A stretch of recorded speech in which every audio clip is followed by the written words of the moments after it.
Welcome to the Commander set review. We're going to be starting with white, going through all the colors, including the gold and colorless stuff. This is very much a subjective set review, so obviously, your mileage may vary. My play group is different than your play group, so my opinions and my evaluations may be different than yours. But yeah, this is sort of my, experienced Commander player's perspective on the various cards from Strixhaven. So let's get started. So we're taking a look at white first. And yeah, first row has nothing of real note, so we're just going to kind of keep moving on. I want to address Devastating Mastery, even though I did say I would address cards that were not super exciting to me.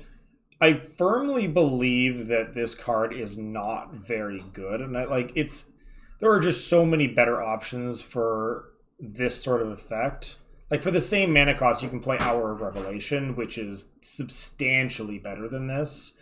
And so, although this is like a big splashy effect, it's really not going to be that good. And like the 4 mana mode is a trap, I'm gonna say.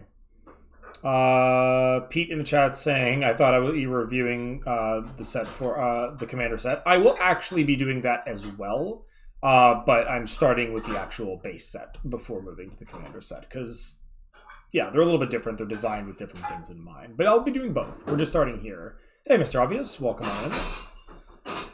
Okay, so moving on. Again, white, just really not that exciting in the base set for this. To me, anyway. Elite Spellbinder, just in a game of Commander, isn't going to cut it. That extra 2 is irritating, but really not particularly backbreaking in the grand scheme of things. So again, we're going to kind of keep moving on here.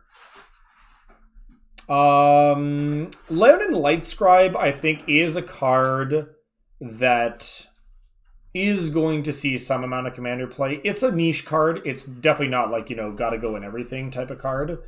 But it is interesting in that, casting instants and sorceries just anthems your whole team, and you can do that repeatedly. So if you're playing like a go-wide strategy with enough Magecraft triggers, like a token-based deck where you're losing a lot of using a lot of instants and sorceries that generate tokens to buff your other tokens and kind of do that, I could see this being a role player. It's not like mind-blowingly good or anything, but I could see it being a role player. Mavinda's a really interesting one. I'll, of course, be looking at all the legendary creatures, whether or not I think they're actually good, because, it is Commander. Mavinda is a really interesting card. It does something that there is basically no other card in the game that I can think of that actually does this. The biggest thing, other than it being its own deck, which could be good but feels very narrow, mono-white combat tricks probably isn't the best Commander project you could be creating for yourself. And even then, I think there are better Commanders for mono-white combat tricks. Although I am struggling to think of some off the top of my head right now. But what I do think this card is going to do is this card is basically the perfect sort of, if your command, you've got your Commander, this is a lieutenant, basically. And I think that this is going to be a windmill slam into every single feather deck that's ever existed. You're basically going to have you've got Feather at the helm, and then you're going to have Zada on the red side and Mavinda on the white side in terms of being the lieutenants for the deck, right? Decks that they encourage you to do the same things that that Feather does and reward you for doing those things. So I think where you're going to see Mavinda pop up the most is in Feather EDH, which I think is cool. It's a very that deck is unique and powerful, and definitely fun to get some more pieces for that. Since Professor of Symbology just came up here, and this is kind of the quintessential learn card, I'm going to come up. Rule 0 obviously is a thing in Commander, so you can play with whatever the heck your play group decides is fine to play with. Right at the end of the day, there's no. Yeah, Ink Treader definitely works from Mavinda as well. I agree, Pete. Professor of Symbology, yeah, learn in general. Basically, I don't think learn is a real mechanic in Commander. Even in mono white, where you get to rummage. I don't know. I also I have a personal bias against rummaging. I kind of dislike the sort of get rid of a card to get a new card when you don't have looting is so much better than rummaging because you have all the information before making the choice. When you rummage, you have to make a choice, and then you may wind up with the worst card after all, and you have no way of proofing against that. White is hard up for card draw, but this ain't it. Speaking of white cards that ain't it, Secret Rendezvous is not it. This is obviously very much geared at commander players. You target yourself, draw 3 cards, and then you target probably the opponent, either an opponent you're trying to make a deal with, or the person that's the least far ahead at the table. Like, you're not going to target the person who's like winning the game.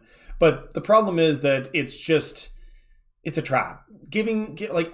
Group hug is not a good thing to be doing in Commander. Like, change my mind, honestly. Like, it's just giving your opponents 3 cards that they paid 0 mana and 0 cards to get is just such a brutal hookup. Like, imagine someone just casts Ancestral Recall targeting you. Like, I don't know. No, it's not worth it. It's just not worth it. So, like, I know white wants card removal really bad, but we can do better than this. Semester's End, I think, is a really interesting card. There are a number of effects that are similar. I think Eerie Interlude is the sort of closest approximation. Cosmic Intervention from the newest, from the now 1 set ago newest commander decks, the Foretell one from the blue-white deck, has a similar effect. Basically just exile a bunch of your creatures and planeswalkers, and then when they come back at the end of the turn, they re-trigger all their ETB effects and everything. And so if you're playing, Brago decks and Yorion decks and things like that, this card could absolutely have a place in there. At 4 mana, it's a little bit expensive, and the additional 1/1 counter and or loyalty counter is probably mostly negligible for ADH purposes, so that effect really isn't particularly great. I mean, it can be okay, but it's not super strong. And then, yeah, so like I think there are better effects, but if you want another sort of mass re-trigger ETB effects, like, this is a fine version of that. It's not exciting, it's not the best version of it, but it is another version. So depending on how much redundancy you're looking for, this might be a card for you. Let's see. Moving on. Yeah, so again, that's basically it for the base set as far as white goes. Again, there's pretty, like, all the monocolor cards are pretty shallow in this set because there's such an emphasis on gold cards. And the gold cards are more exciting, as they tend to be, so we're going to skip over a lot of these pretty quick. Okay. So yeah, that was white. Not much to say. Couple of decent ones, but otherwise pretty unexciting. Let's move on to blue. So the first one that jumps out at me is Archmage Emeritus. This card is actually just messed up. It's not going to go in every single blue deck ever, because some blue decks are heavier or lighter on the counter spells and the draw spells or whatever, but stapling draw card to every instant and sorcery that you cast for the rest of the game is extremely silly. Very, very, very, very silly. And I think it is a ridiculously powerful effect. The body is fragile for the mana cost, and that's the trade-off, basically, for the super strong effect. But if anybody's ever played against Jhoira EDH, and I don't mean the suspend one, I mean the newer one from Dominaria, the one that attaches a cantrip to all of the historic spells you cast. This has very similar vibes, and that Jhoira deck is broken. It just goes off, like, at the drop of a hat.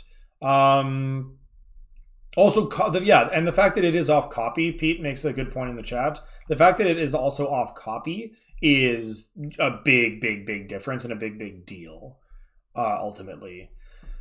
So yeah, this card is going to be one of the more standout cards for Commander, I think, from this set overall. Moving on. I think Curate is absolutely a card. It's innocuous. It's not super exciting, but again, it's a cheap cantrip-y card.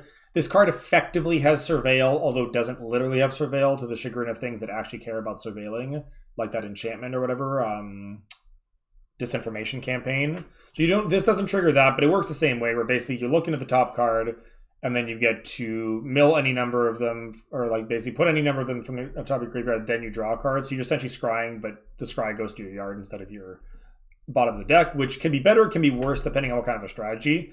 But in EDH, typically putting things in your graveyard is better than putting them on the bottom of your deck, because, the graveyard is such a resource for commander decks. So yeah, I think Curate is really nice. Cheap little instant. It's good for, prowess triggers, magecraft triggers, any sort of whenever you cast an instant or sorcery type stuff, Lots of decent little spaces for this. It's never going to be a standout card, but it's solid as far as these things go. Now let's see, what else do we have? Frost Trickster is not the kind of card you often see in Commander, but I do think that it being just a 2-mana flying 2/2 with a tap ability, like with a Frost ability, is reasonable. It's not incredible or anything, but there are certain decks that may want this. So just going to give a quick little nod to it, because it is like one of the best versions of this effect we've ever seen, if not the best. Ingenious Mastery is not bad, but there are so many effects. Like, this is essentially just like, this is the 3-mana draw 3 if you don't mind giving your opponent treasure and letting them scry 2, and that part is actually potentially interesting. But if you're paying like the full price version of this, then like just play Stroke of Genius, just play Lucent Zenith. There are many versions of this card at instant speed that do the same effect, so pretty negligible unless you're actually interested in only paying the 3, like the alternate cost, because you just want a 3-mana draw 3. And that isn't unreasonable, even though it is somewhat dangerous to do so, given the downside for an opponent. Moving on. Multiple choice is cute, but for 5 mana, this effect in Commander is like pretty meh.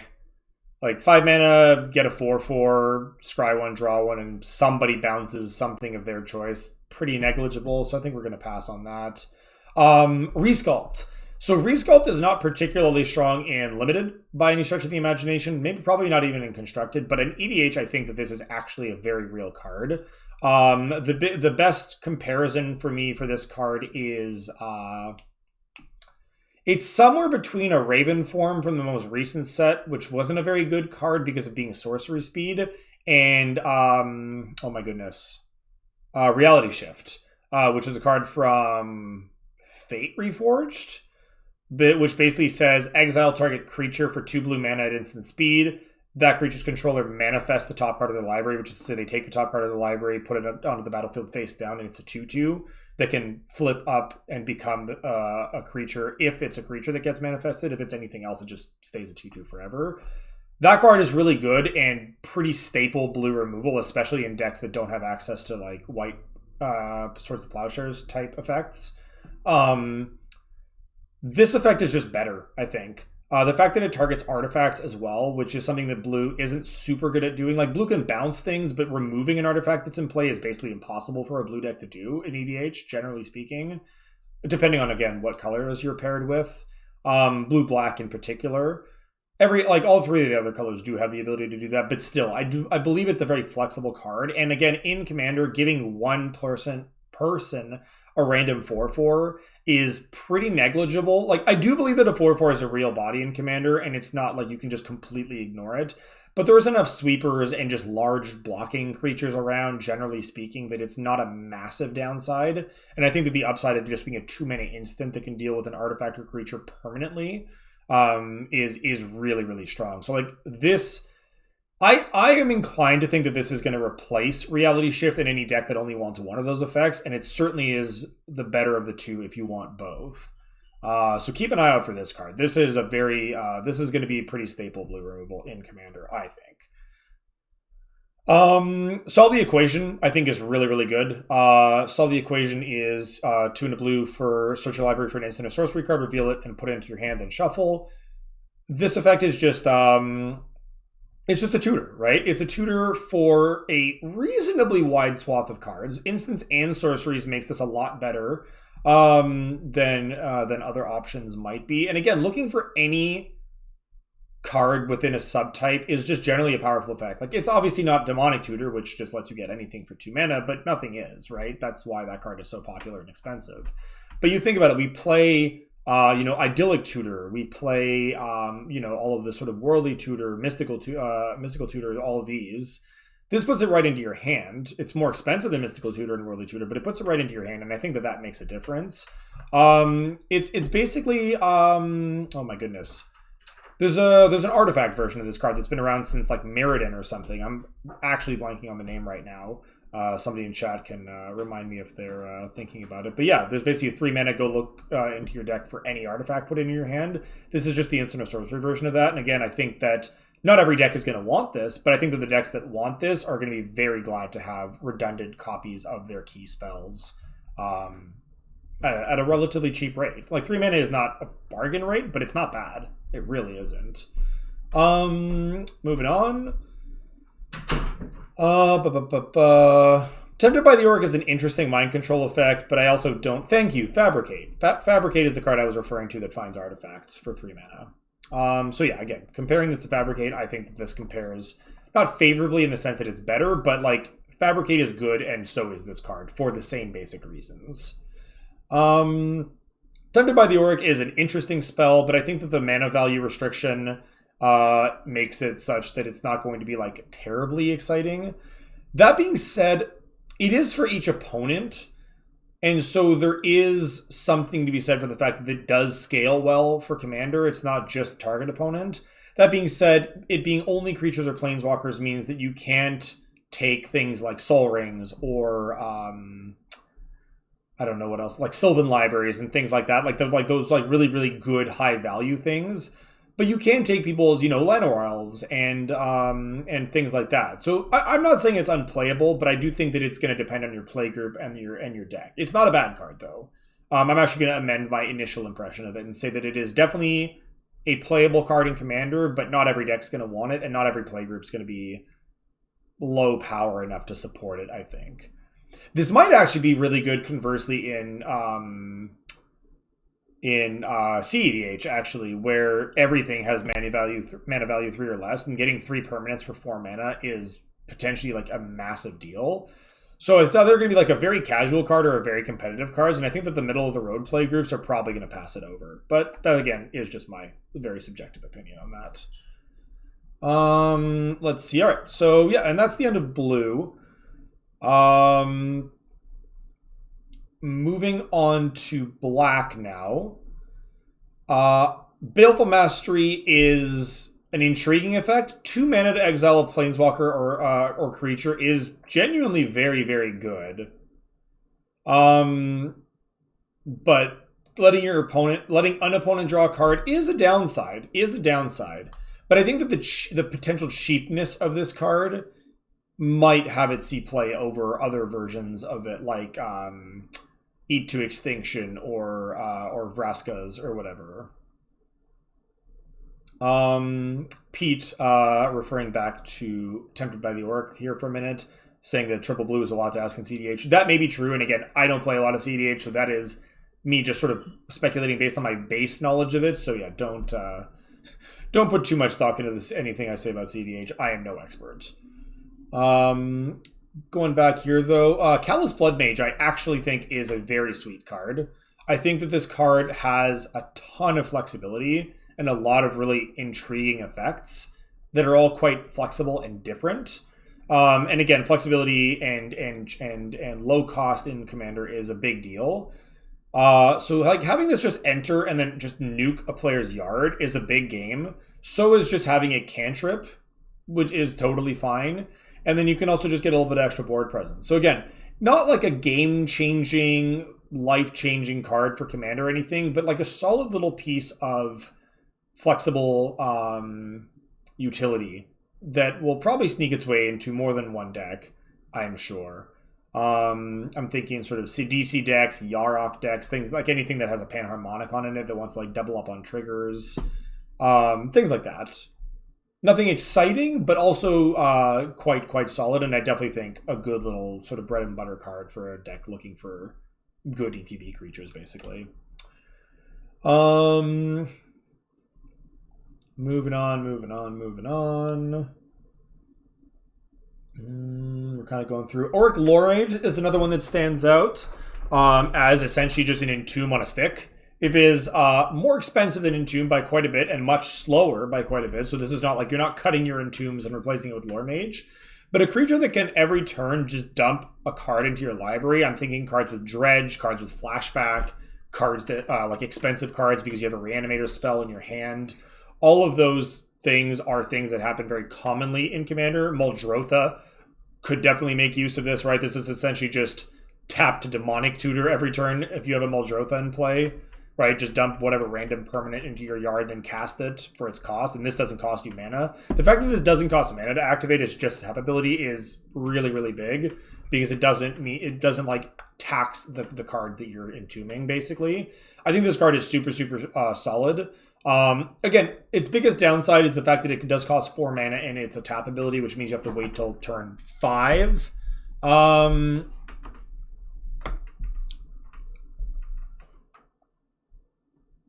Yeah, closed captionings can be weird about that sometimes, but hey.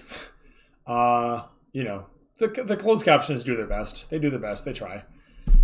But yeah, I think that this card is a big, going to be really, really good in sort of mid power level commander play groups. And yeah, definitely like be on the lookout for this. Again, a repeatable Entomb is a very strong effect at all but the most powerful commander tables, I think. Professor Onyx, I think I need to probably mention. She is, you know, her Magecraft trigger is literally just a copy of Tendrils of Agony, which is not going to be a way that you kill your opponents very frequently unless you're actually playing her in a Black X Storm deck, which is possible. That does probably exist somewhere in Commander. But all of her abilities are also just like relatively strong.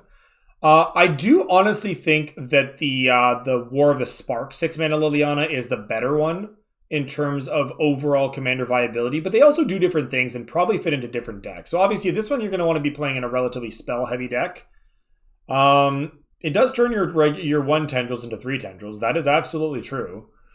And then again, she's got the ability to remove big creatures, which doesn't inherently protect her, right? Because if they have other creatures, like those can still attack her, but still, she'll remove all the big threats on the board.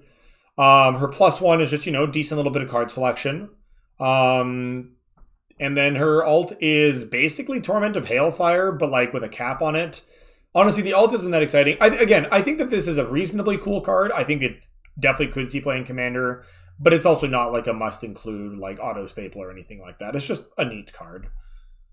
I think Sejmore Witch is a really interesting card for its cost. A 3-mana 3/2 Menace with Ward pay 3 life is interesting. That being said, the Ward in Commander is a little bit less effective. Taxing people's mana in Commander is much better than taxing people's life totals at most stages in the game. People aren't going to be super shy about just paying 3 life to get rid of this if they need to. Like, it's annoying, but it's not a big deal. But the fact that a Magecraft trigger creates a 1/1 with an ability every time is a really, really strong effect. Things that create tokens when you cast spells are powerful. I play a Kaikar deck, which is unfortunately Jeskai colors, and I don't get to play the Sejmore Witch in it.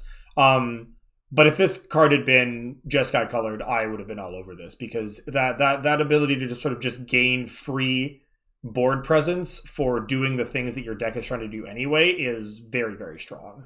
So again, not every deck's going to want this, but any sort of Black X token build that has a sufficient number of instants and sorceries is going to be pretty happy about this card, I think. So definitely, it's a niche card, but it'll be a role player within those niches. And that's it for black. Moving on to red, we have not a whole lot yet. Okay, let's take a look at Conspiracy Theorist. I think this card is really cool. It has a fairly unique effect, and also an interesting rider that I think I looked over the first time I saw this card. So Conspiracy Theorist, 2-mana 2/2. Whenever it attacks, you can pay 1 and discard a card, and if you do, draw a card. So it essentially rummages. Yeah, so I'll get to that in a second, Pete. You're definitely, I'm jumping the shark on that one a little bit, but that's okay, because you are right to be excited. Conspiracy Theorist basically says discard a card for 1 mana when it attacks, and if you do, draw a card. So he lets you rummage for the cost of 1 mana, and it has to be attacking. Now that rider is not that ability not super exciting, frankly. Attacking with your 2/2 in Commander is like not going to happen that often. Sometimes it will, but it's not great. The part that's really exciting about this is it says that whenever you discard 1 or more non-land cards, I may exile one of them from my graveyard, and if I do, I can cast it. So basically what this lets you do is if you ever exile if you're discarding non-land cards to any effect, because it does not limit it to just the Theorist, you actually just get to like get the new card plus still cast the other card. If you're discarding multiple cards to say a Wheel of Fortune, you'll only get one of the cards that you discarded to it, but still getting essentially a buyback on the card that you discarded, even if it's a temporary one, is a really, really strong effect. So yeah, Pete in the chat is mentioning Riel. What is it, the Everwise or whatever? The blue-red one that whenever you discard a card, you draw that many cards. These are all... That's a great use for it. I'm thinking Chainer. Is it I always forget which one is which. I want to say Dementia Master. The black-red one from like a couple of years ago, Commander Precon, right? Where you discard a card to let you reanimate a different card. This actually will let you reanimate the card that you targeted, plus still cast the discarded card if you want to. So it gives you a lot of utility there, where you're essentially just more or less drawing 2 cards to that ability in a sense. You're right, you're getting both of those cards back for 0 mana. Or 0 extra mana than beyond what the base cost is. So yeah, and there's definitely other interactions I'm like missing here. Bottom line is, I think Theorist is, yeah, if you're playing a deck that is discarding cards for any amount for any reason, I think the Conspiracy Theorist is definitely a card that you should be looking at. Like if your deck is playing Faithless Looting and things like that, Theorist might want to slide in there. Yeah, really cool card. And a very unique effect. Crackle with Power looks big and flashy. Don't play this card. It's not good. It scales very awkwardly. Like, for 8 mana, you get to deal 10 to 2 things, which is like, looks really splashy, but like, isn't ultimately that impressive. For 11 mana, you get to deal 15 to 3 things. Like, but again, like 8 mana, 11 mana, like these are, like, even in Commander, yes, we're doing big splashy things. 26 mana, like, look, if you're playing an infinite mana combo, this is a good a way as any to win the game, I suppose. But ultimately, that's like, you know, like, oh hey, we found a way to break infinite mana. You know, we've been dying for a way to do that for a long time. Like, you could win the game with a ham sandwich if you have infinite mana. So that aspect of it is not super exciting. There are better and more efficient ways to win the game with infinite mana, but you know, it is another way. It's mostly just going to be more expensive than it needs to be. And the base version of like 5 mana deal 5 to 1 thing is just like not exciting. We can do better. Draconic Intervention is a neat card. I don't know how good it is. It is interesting that it's sort of modular in a sense. Oh, camera, hello, are you okay? All right, we're back. It's modular, which is interesting, right? What it does is it lets you decide what instant you want to exile, and that'll set the amount of damage that you deal to everything. So if you have a board of large creatures and your opponents have a bunch of small creatures, you can exile like a small, like 2 or 3 mana spell to get like a Pyroclasm style effect and save your whole board, which is kind of interesting. But there are a lot of decent damage-based sweepers in red already. I don't think we need to go with this one. Specifically, like Dragon Tribal decks that have enough instants and sorceries might want this, since your dragons just don't get affected at all. And then you can kind of turn it into a bit of a Plague Wind style effect, even if you take like a 13 mana card. Like, you know, you Blasphemous acted earlier in the game and now you need another wrath, so you Blast Act again using Draconic Intervention. Like, I don't know. It's fine. It's very niche. You'll know if you want it, but most decks will probably not want it, is my guess. I mean, Dragon's Approach is a meme card, right? If you're playing Dragon Tribal, you do get to put any number of these in, but just remember, it's 3 damage to each opponent. You cannot target players. Now, it is each opponent, which is kind of funny, but again, you can't target creatures or planeswalkers with this, so like you're not actually affecting the board in any meaningful fashion. Somebody will do this because it's silly and memey, but it's I wouldn't do it if I were you. Moving on. Fervent Mastery is a really interesting one. Basically, it's triple gamble for either 4 or 5 mana. I don't think this is good. This is essentially like... I mean, it depends on how many cards you have and how much you care. Some decks gamble for cards that they actually don't mind discarding, right? Like I've got a friend who will frequently gamble for like a card like Life from the Loam, where if they discard it, whatever, if they have it in their hand, great, they can cast it right away. So again, not like unplayable or anything, but very niche and very much like you need to be doing a very specific subset of things. Oh my god, camera, please. You need to be doing a specific subset of things for this to be an effect you want. But if it's an effect you want, it's a relatively powerful effect. Moving on. I should mention this. This is just like another wheel effect. It's a 4-mana wheel discard, but it's not really a wheel, right? It's like, it's basically like, what is it? It's Valakut Reforged, but worse, because Valakut Reforged, this is basically just a bad Valakut Reforged, right? Valakut Reforged is a land that also costs 3 for the effect at instant speed, if I'm not mistaken, for like a similar thing. The only thing this does that Valakut Reforged doesn't do is it gets you a 3/2 if you have 7 or more cards in your yard, but like, that's not that good. So basically don't play this card. Just if you want an effect like this, just play Valakut Reforged. Unless you were just really hard up with like every draw X effect you possibly could. But like, I honestly think that like even the decks that want that, the Nekasars, the oh god, there's other cards that want this. There's other commanders that want this. But the bottom line is, even those decks I think are probably doing okay, and like a 4-mana sorcery version of like one of the worst versions of this effect is just not where you want to be. But there's probably a deck that wants it. It's just not very good. Ooh. Stormkiln Artist, I think, is a really cool commander card. This card does, like, a couple of things.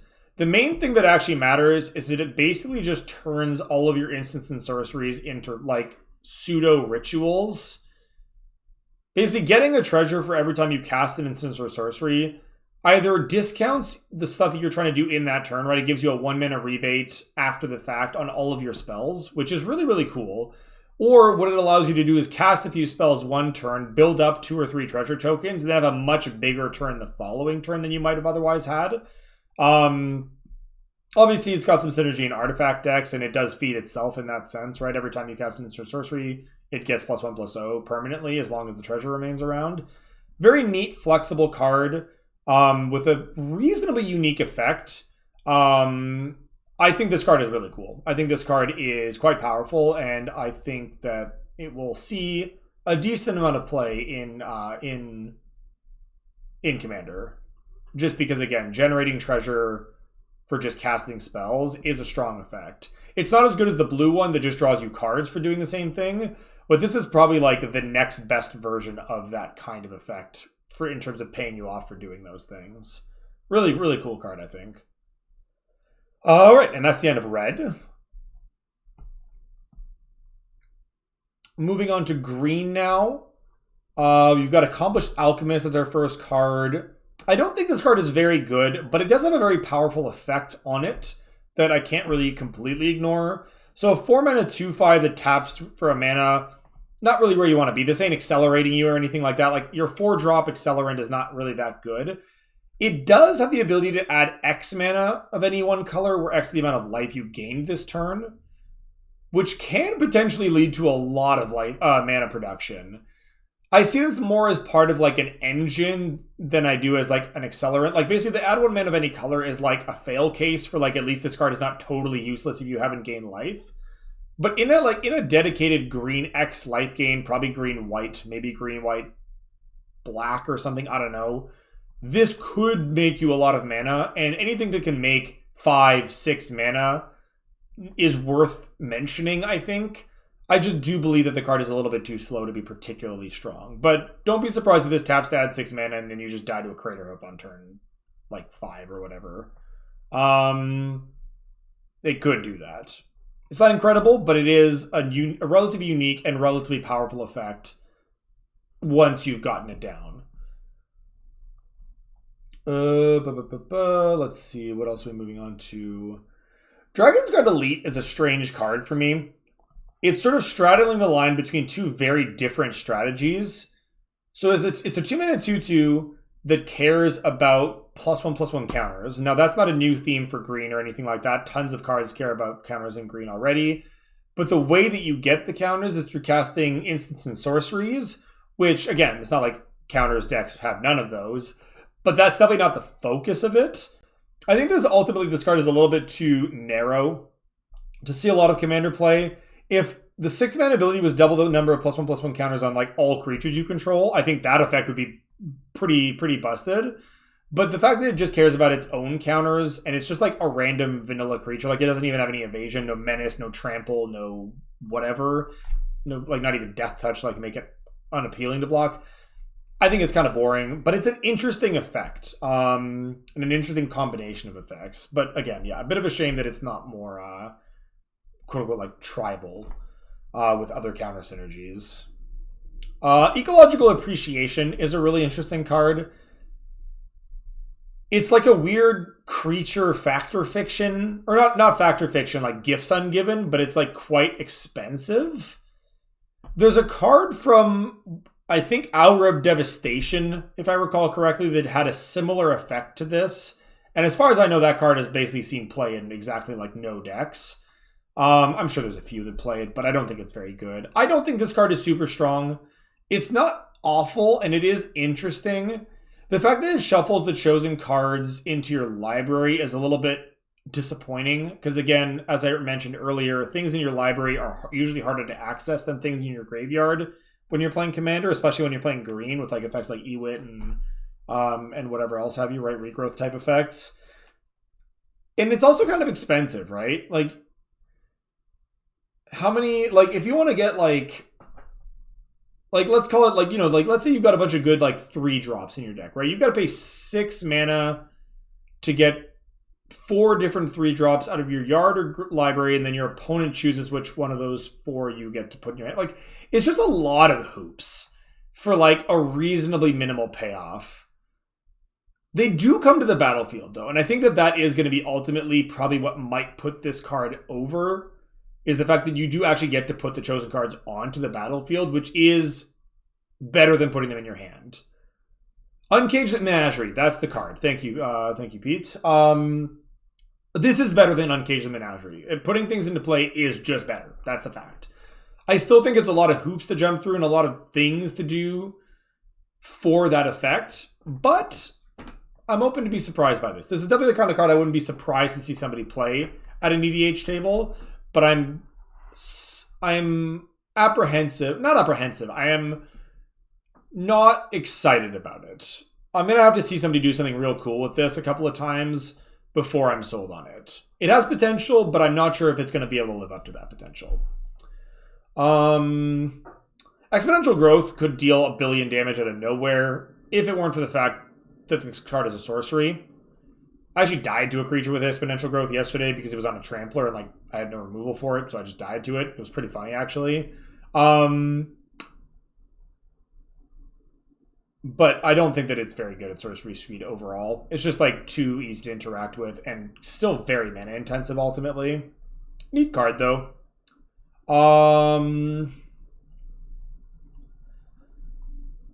Honor Troll, again, if you're playing a green-based life gain deck, it's okay. It's definitely worse than the Angel with like the same basic effect that's in white. But it's a fine card. And again, if you're playing green-white life gain, getting an extra life off of all your life gain triggers can actually be relevant, especially if you're trying to hit like, you know, have X life threshold things like Sarah Ascendant and that sort of stuff. Definitely could be relevant, so definitely not a card I would sleep on. It's going to be a niche card in the decks that care about it, but it is an interesting card and a relatively unique effect. Master Symmetras is kind of cool. It's sort of a weird pseudo trample lord, where basically, as long as you're playing a bunch of creatures with matching power and toughness, you get to give that creature trample when it attacks, which is kind of cool. I'm toying with the idea of playing this in my Xenagos deck, which basically, you know, doubles the power and toughness of everything based on power. So this effectively, you know, in Xenagos is like an 8/8 reach trample haste. If I have a Xenagos out, and again lets me do that effect with anything else as well.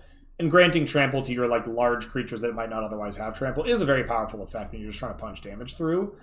It's not super exciting or anything, but I do think it is a relatively unique effect that could potentially be quite strong. Let's see. Is there anything else in green? Ooh, there is a Verdant Mastery.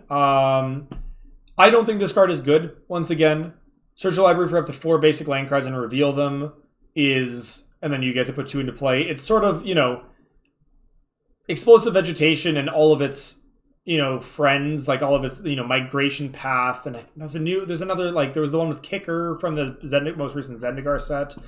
All of those effects are just going to be better at 4 mana than this is at 6. The extra 2 lands you get are nice, but not good enough to make it worth 6 mana, in my opinion. Like, for 6 mana, you can play, oh man, what is it? There's like Nissa's Renewal from one of the sets, like from a set a couple years ago that I think is better than this. For 1 extra mana, you get to play Boundless Realms and just get like a bunch of basic lands into play. I think I would pass on this one, personally. And then the 4 mana version is just really, really, really dangerous. Like, giving your opponent ramp is just not a good proposition. I would not recommend it. So I would take a pass on Fervent Mastery, which is a shame because it has really nice art. I think this is like one of the coolest arts in the set. Also, somebody pointed out that it's that the character is actually in tree pose, which is kind of cool for a spell that ramps. Okay, and that is it for Kree.